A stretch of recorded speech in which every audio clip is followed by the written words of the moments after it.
ವೀಕ್ಷಕರೇ, ನಮ್ಮ ಚಳ್ಳಕೆರೆ ಟಿವಿಗೆ ಸ್ವಾಗತ. ಇಂದಿನ ಪ್ರಮುಖ ಸುದ್ದಿ. ಗ್ರಾಮೀಣ ಪ್ರದೇಶದಲ್ಲಿ ಇತ್ತೀಚೆಗೆ ಯುವಕರು ಕುಡಿತದ ಅಮಲಿಗೆ ಬಿದ್ದು ತಮ್ಮ ಜೀವನವನ್ನೇ ಹಾಳು ಮಾಡಿಕೊಳ್ಳುತ್ತಿದ್ದಾರೆ ಎಂದು ಜಿಲ್ಲಾ ನಿರ್ದೇಶಕ ಪ್ರವೀಣ್ ಕುಮಾರ್ ತಿಳಿಸಿದ್ದಾರೆ.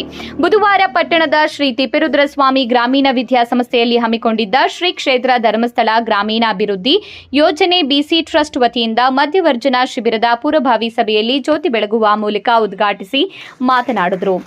ಪ್ರಾಸ್ತಾವಿಕವಾಗಿ ಜಿಲ್ಲಾ ಜಾಗೃತಿ ಯೋಜನಾಧಿಕಾರಿ ನಾಗರಾಜ್ ಕೂಡ ಮಾತನಾಡಿದರು.